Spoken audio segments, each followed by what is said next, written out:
우리 1층 현관에 어항이 2개가 있습니다. 제가 물고기를 그냥 쳐다보다가 요즘에는 물고기들을 처음 만나면 잘 있었니? 한마디 하고 올라갑니다. 물고기는 물이 깨끗해야 행복할 겁니다. 교회도 역시 마찬가지로 좋은 교회가 돼야 성도들이 행복하죠. 우리나라도 마찬가지입니다. 나라가 건강해야 우리 국민들이 행복하죠. 그런데 지금은 계절적으로만이 아니라 우리나라 또한 겨울을 만났습니다. 사람이 겨울을 만나게 되면 걱정이 많이 생기죠. 저는 우리나라를 바라보면서 걱정보다는 아프다, 이런 마음이 많이 듭니다. 그러면서 다른 마음을 또 갖죠. 하나님이 살아계시니까, 그리고 많은 성도들이 기도하니까 이 나라는 회복이 될 거다. 회복력 있는 강한 나라, 그런 나라를 위해서 하나님 앞에 또 기도하곤 합니다. 사람들 가운데 힘들고 어렵게 되면은 우울한 감정이 드는 사람들이 많습니다. 겨울이라는 계절 자체가 사람들을 우울하게 만들기도 하죠. 그러나 이 우울한 감정을 그대로 놔두게 되면 마음에 불안이 시작이 됩니다. 우리 인생 속에서 무엇이 어떤 것이 내 마음대로 잘 안 될 때, 인생을 내 뜻대로 내가 마음먹은 대로 안 될 때 실망하게 되고, 그 절망하게 되며 체념하게 되고 불안으로 발전할 가능성이 많이 있습니다. 그러나 현대 심리학에서는 불안에 대해서 이렇게 말합니다. 생존의 필수 조건이다. 생존을 위해서는 때때로 힘들게 하는 불안적인 요소도 필요하다는 겁니다. 적정한 불안과 스트레스는 감당할 만하기만 하다면 성과 향상에 긍정적인 효과를 얻게 된다. 그러니까 세상에서 뭔가에 압박을 받지 않고 평안하다고 꼭 좋은 것만은 아니다. 그것을 우리에게 말해주죠. 그러나 필요 이상의 불안이 닥쳐오게 되면 불안 장애를 갖게 되고, 이것은 우리 삶에 많은 것들에 대한 무너뜨림을 갖게 되어집니다. 우리가 코로나라고 하는 것을 경험하고 지나왔죠.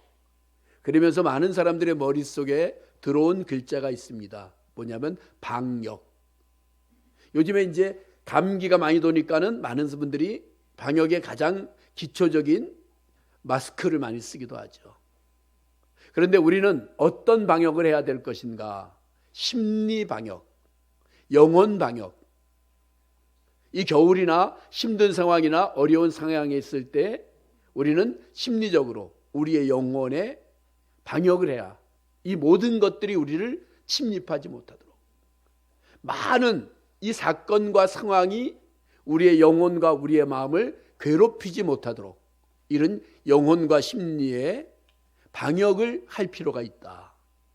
오늘 본문의 말씀은 이스라엘 백성들이 애굽에서 나온 이야기 가운데 출애굽기적에 가장 결정적인 장면을 우리에게 보여주는 내용입니다.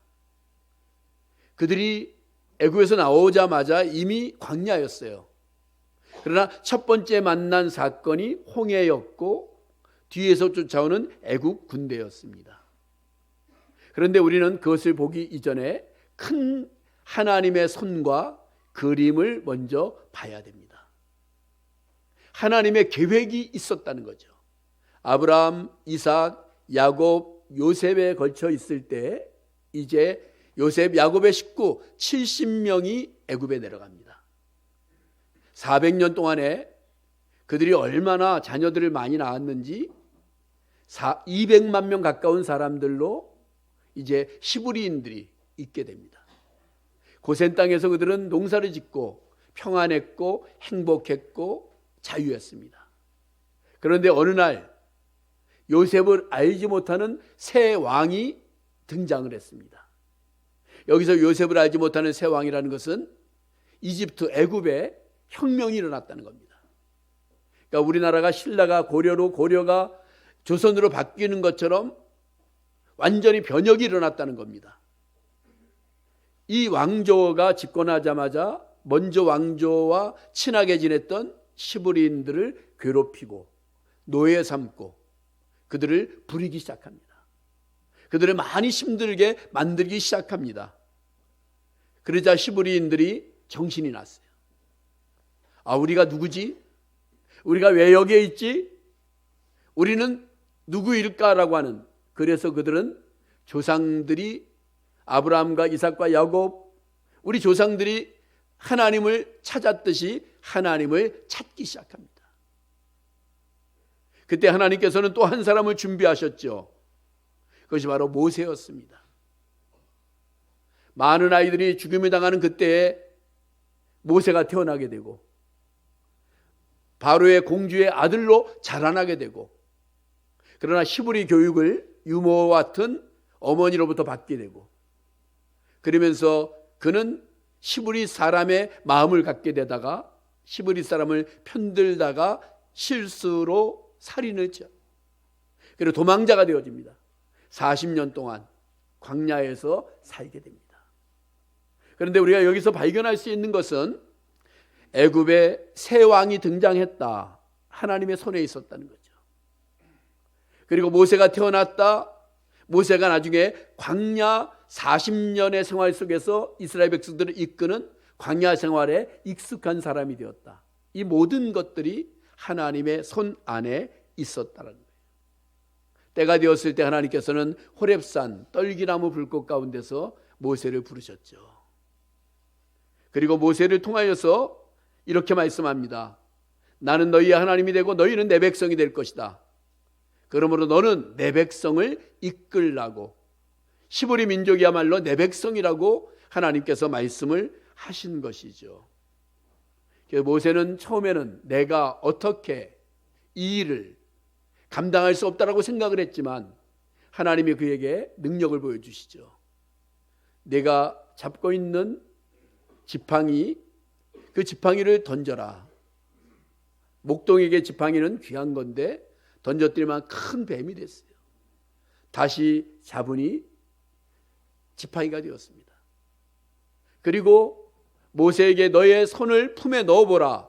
넣었다가 꺼내니 하얗게 문둥병이 발했어요. 다시 회복이 되었어요. 그래서 모세가 하나님의 말씀에 순종하여 애굽을 향하여 갈 때에 성경은 이렇게 말합니다. 모세는 하나님의 지팡이를 손에 잡았더라. 모세의 지팡이가 어느 순간 하나님의 지팡이가 되었습니다.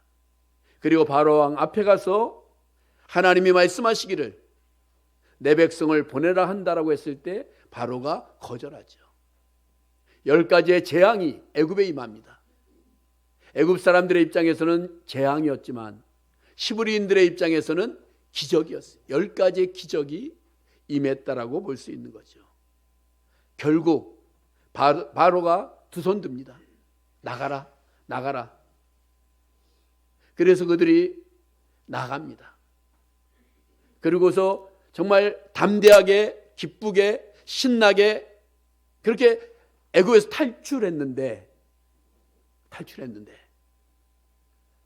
그리고 하나님께서 그들에게 구름 기둥과 불 기둥을 먼저 주셨습니다. 마치 우산처럼 이 사막에서 견딜 수 없다라는 것을 알았기 때문에.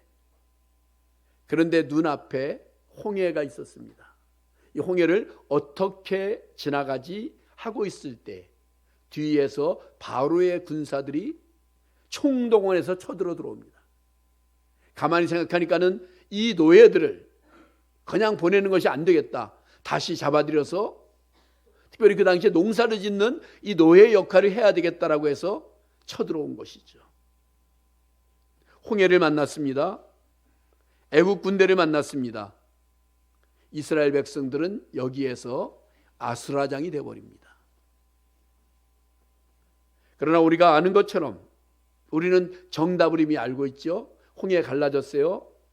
그리고 애국 군사 다 죽었어요. 우리는 홍해도 갈라진다. 오늘 홍해는 갈라진다가 아니라 홍해도 갈라진다라고 하는 제목을 잡았어요. 우리의 인생에 우리를 괴롭히는, 힘들게 하는 홍해가 있을 때 그 홍해는 갈라져야 돼요. 어떻게 하면 홍해가 갈라질 수 있을까? 제가 첫 번째로 꺼낸 단어가 아수라장입니다. 얼마 전에 보니까 요즘 우리나라를 아수라장 이렇게 표현합니다. 말도 안 되는 상황이 벌어지고 있습니다. 여당이 오르냐 야당이 오르냐 공수처가 오르냐 경호원이 오르냐 이게 문제가 아니라 왜 우리나라가 이런 나라가 됐지? 아수라장. 근데 이 아수라장이라고 하는 단어가 원래 무슨 뜻이냐 하냐면 전란이나 그 밖의 일로 인하여서 큰 혼란 상태에 빠진 곳이나 그 상태를 아수라장이라고 말하는데 원래 불교 용어예요. 불교에서 아수라는 화를 잘 내고 성질이 포악해서 좋은 일이 있으면 회방 놓기를 좋아하는 동물을 이야기하고 있고, 다른 곳에서는 아수라를 싸우기를 좋아하는 귀신을 이야기하는 그 단어예요. 그러니까 아수라장이라고 표현하면은 지금 귀신들이 장난치고 있다. 그렇게 우리가 볼 수도 있다라는 거죠. 정말 우리나라, 근데 우리가 믿는 것은 위에 계신 하나님, 하나님이 보고 계셔요. 하나님이 알고 계셔요. 우리들의 탄원 소리가 지금 아직 적고, 그래서 하나님께서 어떤 모습으로 해결하실 것인가를 우리가 기도하고 바라보면 돼요. 자, 이스라엘 백성들에게는 앞에는 홍해, 뒤에는 바로의 군대. 그들이 아직 훈련되지 않은 사람들이라 그들의 반응을 보면 10절에 보면 심히 두려워하여 여호와께 부르짖고 두려움이 생겼어요. 11절에 보면 모세에게 애굽에 매장지가 없어서 우리를 여기서 죽이려고 하느냐 원망이 생겼어요. 12절에 보면 애국 사람을 섬기는 것이 광야에서 죽는 것보다 낫겠다라고 하는 절망의 마음도 생겼어요. 근데 이 내용들을 가만히 보니까 그들의 감정이 요동치는 모습을 우리가 보게 되어집니다. 그들은 봤어요. 홍해를. 그들은 봤어요. 뒤에 애굽의 군사들을. 그런데 그들이 진짜 봐야 될 것, 그들에게 주신 구름기둥, 불기둥 위에 계시는 하나님, 그 하나님을 봤어야 되는데, 여호와 하나님을 봤어야 되는데 그들의 눈에는 안 보였다라고 하는 것이죠.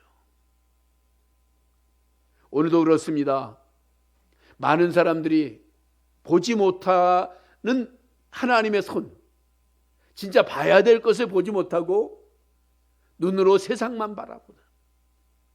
정말 이것이 옳고 저것이 옳고 그것을 따질 때가 아니고 그 상황 속에서 우리가 하나님 앞에 기도하면서 하나님께서 이끄시는 역사, 하나님의 손, 이 많은 것들을 우리가 봐야 된다는 거예요. 자, 홍해가 갈라졌다, 바로의 군사들이 죽었다. 이것을 또 한 번의 기적입니다. 우리는 인생의 속에서 살아계신 하나님이 계시기 때문에 기적도 있다라고 믿는 사람들이어야 됩니다. 여러분, 기적이 있다고 믿으십니까? 지금도 하나님은 살아계시다. 이 말은 지금도 기적은 있다라는 거예요. 특별히 홍해와 같은 이런 어떤 지금의 애국 군사와 같은 이런 상황에서는 우리에게 필요한 것이 바로 또 한 번의 기적일 수 있다는 거죠. 기적은 때때로 하나님의 선물로 오는데 이스라엘 백성들에게는 모세 또한 하나님이 주신 선물이었어요. 모세가 들고 있는 하나님의 지팡이, 하나님의 선물이었어요. 구름기둥과 불기둥, 하나님의 선물이었어요. 그들이 출발할 때 8절에 보면 이스라엘 자손이 담대히 나갔다라고 하는 표현이 있습니다. 담대히 나갔다. 이 말은 원문을 갖다가 그대로 번역을 하면 손을 들고 하나님의 높은 손으로 나아갔다는 것을 말하고 있어요. 이제는 장밋빛 인생, 희망, 행복, 이런 마음을 가지고 나아갔다는 것을 말해주고 있어요. 그런데 홍해를 만나서 어떡할까 생각하고 있는데 애굽의 군사가 뒤에 정말 600여 개의 병다 모든 어떤 병거들, 애굽의 모든 전력이 총동원된 마치 노예 상인들이 추노꾼처럼 잡으러 오는 이 상황들, 이때의 이스라엘 백성들은 절망하죠. 어떡하지? 총체적인 난국이죠. 해결 방법이 있는데 완전한 아수라장이 돼버린 거예요. 서로 원망, 불평, 이런 어떤 시비, 이런 아수라장이 돼버린 거죠. 왜 그랬을까? 아직 그들이 애굽에서 나왔지만 물을 빼야 되는데 물을 못 빼서 그래요. 무슨 물을 빼야 되는가? 노예 근성의 물을 빼야 됐어요. 이 요셉을 알지 못하는 새 왕이 들어와서 그들이 노예가 됐어요. 노예가 되다 보니까는 어떤 것이 됩니까? 자신의 마음대로 하지 못하고 시키는 대로만 하는 사람들이 됐어요. 명령하는 사람들대로 하는 사람이 됐어요. 자기들의 자유로 생각하고 결정하고 하는 이런 자유민이 아니었었어요. 그러다 보니까 마음속에 근성이 그렇게 돼버린 거예요. 그들이 노예가 돼버린 거예요. 노예의 삶이 그들 가운데 있었던 거예요. 그래서 그들의 반응이 뭐였습니까? 차라리 돌아가서 노예 생활을 하는 것이 낫겠다. 자유민의 어떤 의미를 알지 못하고 그렇게 표현한 거죠. 그런데 우리는 이들의 반응이 꼭 이질감 있게 느껴지지 않는 것은 우리도 세상을 살다 보면 이와 같은 생각을 할 때에도 종종 있다는 거예요. 차라리 세상으로 가는 것이 나을까? 아니면은 이런 어떤 믿음이 무너지기 시작해요. 환난 앞에, 상황 앞에 믿음이 무너지다 보면은 하나님이 계신가? 처음에는 하나님이 계시지만 나를 사랑하실까? 해서 하나님이 진짜 계실까? 이렇게 무너지기 시작하는. 지금 우리나라 사람들을 보면 신기해요. 지금 상황이 보통이 아니잖아요.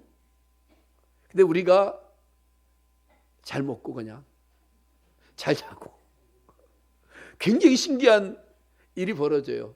이 말은 우리나라 사람들은 정말 믿음이 있다. 그리고 어떤 믿음이냐면 우리나라 사람들에 대한 믿음이에요. 극복할 거다. 조금 지나면 잘 될 거다. 우린 이거보다 더 힘들고 더 어렵고 이런 것을 잘 이기고 나왔어. 이것 또한 지나갈 것이야. 대단한 믿음을 갖고 있어요. 그런데 우리는 이 상황 가운데서도 불안이 있죠. 힘듦도 있죠. 이런 상황들. 그런 상황들이 우리에게 많이 있죠. 우리는 여기에서 우리 자신에게 있는 노예적인 모습과 같이 자유민의 모습이 아닌 주인의 체질로 바뀌지 못한 그 부분에 대한 생각을 할 필요가 있어요. 왜 하나님은 이스라엘 백성들을 40년 동안 광야에 두었을까? 근데 우리가 성경을 이렇게 보다 보면 그들이 하나님을 부정하고 죄를 짓고 뭐 이런 여러 가지 요소 때문에 둔 것으로 나오잖아요.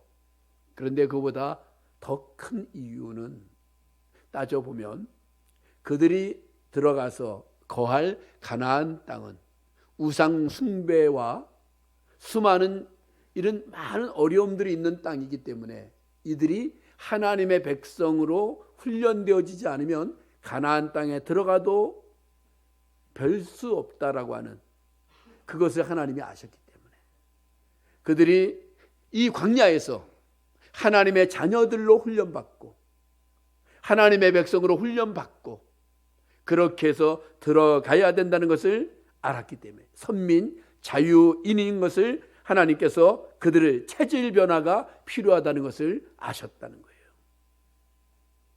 그래서 그들에게는 첫걸음을 혹독하게 힘들게 걷게 하신 겁니다. 마치 시편 23편 4절에서 사망의 음침한 골짜기를 지나는 것처럼 힘들었어요.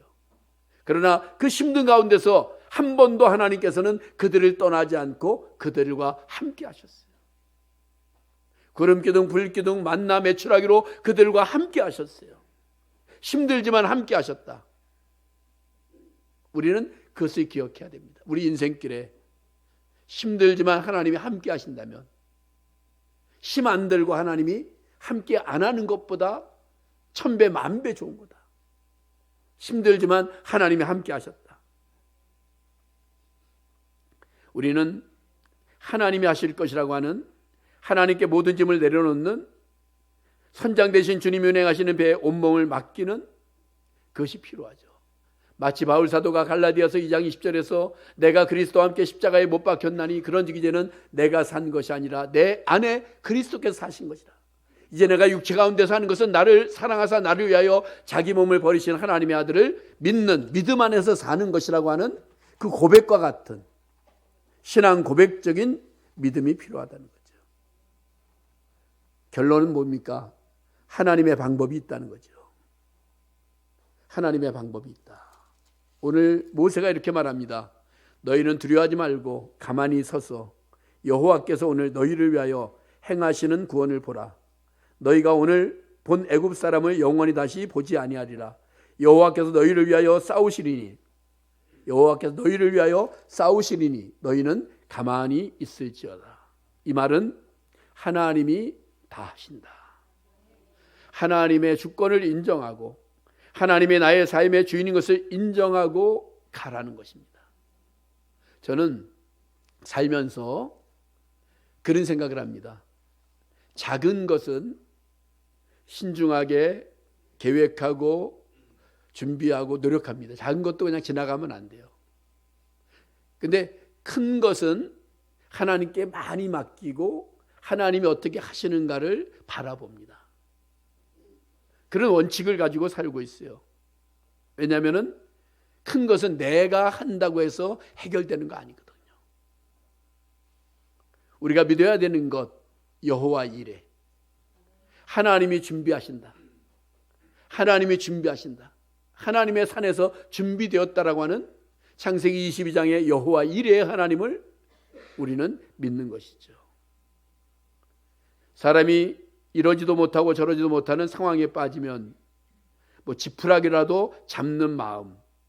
근데 그 상황, 그것이 잘못하면 정신을 놓게 되는데 우리는 그렇게 해서는 안 된다는 거죠. 우리 마음이 무너지려고 한다면 우리는 우리 자신에게 이렇게 선포해야 됩니다. 나는 그렇게 살고 싶지 않다. 실망하고 절망하고 약하게 살고 싶지 않다라고 나 자신에게 말해야 됩니다. 선언해야 됩니다. 나는 그렇게 무너지고 싶지 않다. 정말 주님 안에서 그렇게 살고 싶다라고 하는 그 믿음이 있어야 된다는 거죠. 우리나라 기도하는 사람들이 있는 나라. 우리나라는 결코 무너지지 않습니다.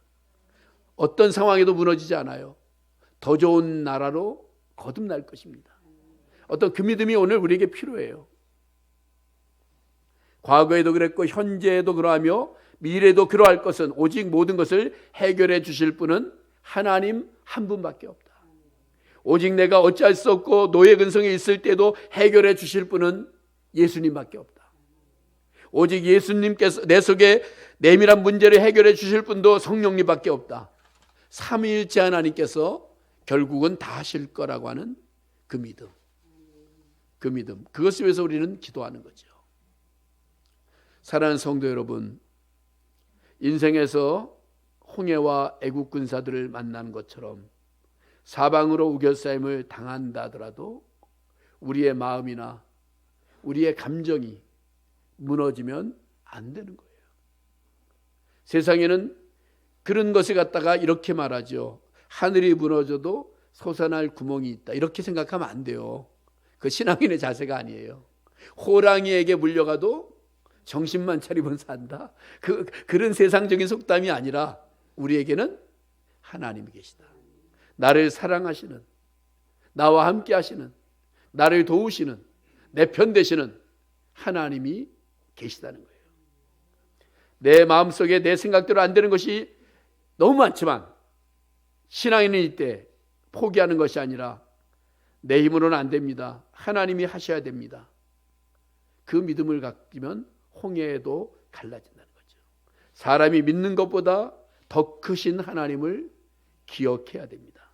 예수님이 해답인 것을 언제나 기억해야 되는 것이죠. 앞에 말씀드린 것처럼 예수님이 해답이십니다. 하나님은 크신 하나님이십니다. 그 믿음이 들어오게 되면 우리의 심리와 우리의 영혼의 방역이 되어져요. 마치 예방주사처럼 우리를 돌봐주는 그런 일이 있다는 거죠. 결국 이스라엘 백성들은 마른 땅으로 홍해를 건너갑니다. 자, 어떤 모습으로 건너갔을까요? 막 박수치면서 건너갔을 것 같아요. 막 찬양하면서 건너갔을 것 같아요. 이 다음 장에 보면 찬양이 나와요. 미리암의 찬양 15장에. 그들이 찬양하며 박수치며 말이 안 되는 상황이죠. 그 좌우에 물이 벽이 되어버린 그 상황들. 근데 과학자들 대단하더라고요. 제가 미국에 오래전에 갔을 때 유니버설 스튜디오라는 데 갔는데 홍해가 갈라지는 모습을 과학으로 재현을 해놨어요. 물이 가다가 끊어지고 저쪽에서 물이 나와요. 벽을 쌓지는 못했지만 사람의 과학으로도 뭐 장치를 통해서 그렇게 만드는 거지만 우리는 그런 장치가 아닌 하나님이 하시는 방법은 알 수 없죠. 어떻게 물벽이 있습니까? 이 물벽이 끊어졌다 여기서 또 물벽이 생기는 게 말이 안 되는 거죠. 그런데 우리는 여기에서 하나님은 하셨다. 우리가 생각하지 못하는 방법으로 하나님을 하신다. 그게 더 감격스러운 거예요. 성도 여러분, 우리나라 또 우리의 삶 그리고 하나님께서는 2025년도를 우리에게 갖고 오셨어요. 찾아오셨어요. 그냥 찾아오신 것이 아니라 축복으로 찾아오실 거예요. 그 믿음을 갖고 금년 안에 하나님이 하신 일을 더 많이 바라보면서 기도하고 기다리는 저와 여러분들이 다 되시기를 주의 이름으로 축복합니다.